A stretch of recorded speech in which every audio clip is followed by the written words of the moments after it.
The Trade is brought to you by Vantage Markets, delivering one of Australia's most trusted and award-winning trading experiences. Explore smart trading at vantagemarkets.com.au.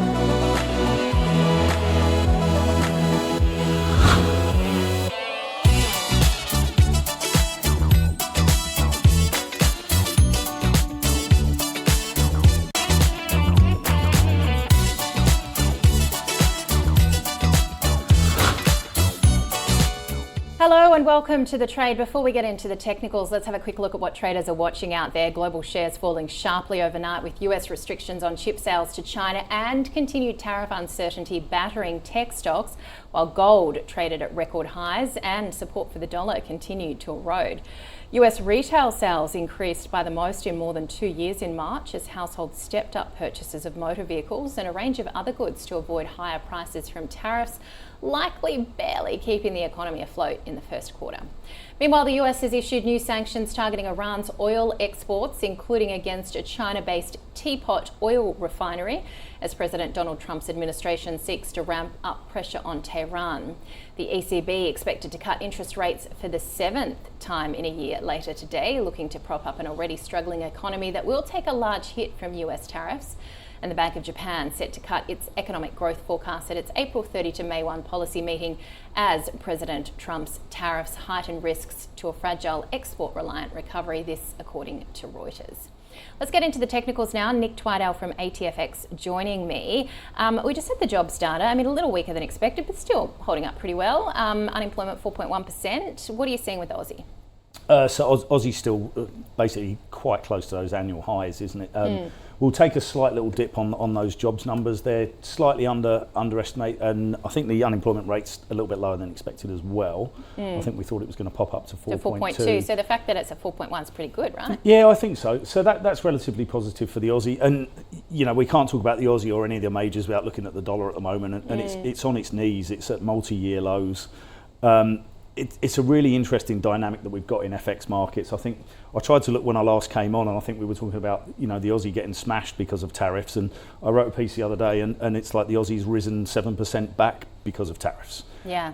So at the moment, you can't really fight this trend, and you've got to look for levels to sell the dollar until we get a definitive change in what we're getting from President Trump and from the US.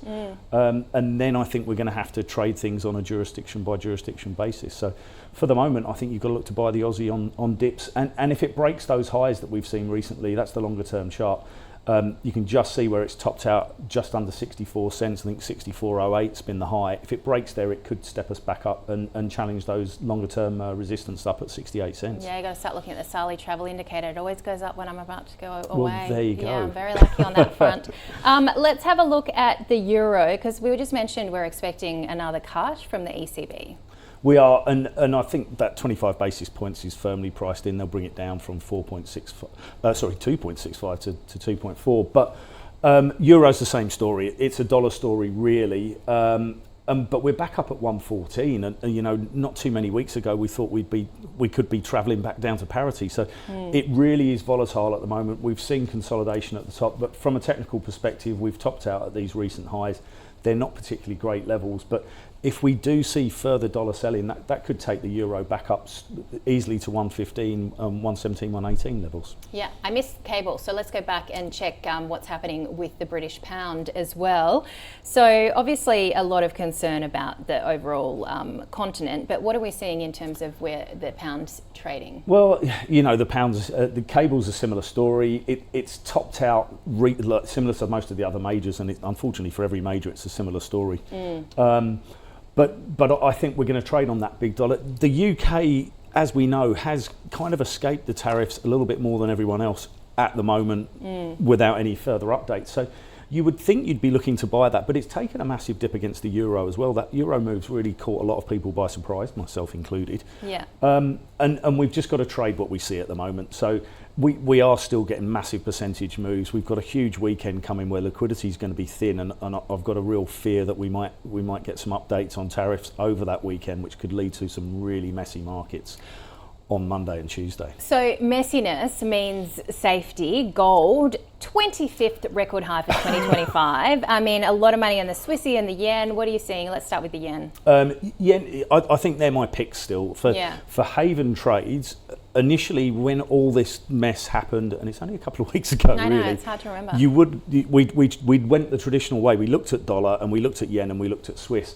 I think you've got to pull away from those from the US. So it's non-US havens, and for us in currencies, that's yen and Swiss, and they have traded really well. That technical line comes in, and we wouldn't be able to see it because it goes way back to that initial breakup from down at the 116 levels. It's just dipped beneath that trend line. If we get a firm break, it really does open the way for an extension. Not in the short term, but for longer, to hit like down to 130, and we know how markets are moving. It could go relatively quickly. The only thing that's going to stop that, and we've seen a little bit of in the market this morning as well, that if Japan looks to be ahead of most of the other countries in its negotiations with the US, and Trump's got involved, if we do see a little bit of positive risk on, we could see dollar yen rally. But this trend you just can't get out of the way of. You've got to be looking to sell. All right, so similar, I guess, then to the Swiss franc, because that has been another play where you're seeing momentum. It has, yes. So Swiss that's bottomed out in a similar method to what we've got with dollar yen there, and you can just see it. This is the longer term chart. I left that support trend line. You could see it was a great technical trade. It was like that break trade around 84 has got three big figures in it.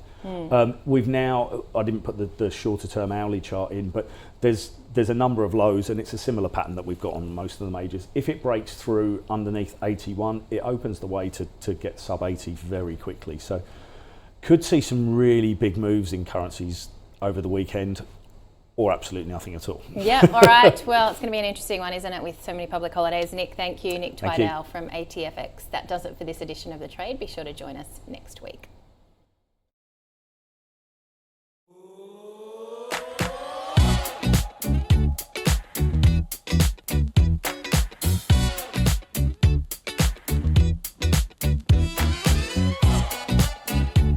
The Trade was brought to you by Vantage Markets, delivering one of Australia's most trusted and award-winning trading experiences. Explore smart trading at vantagemarkets.com.au.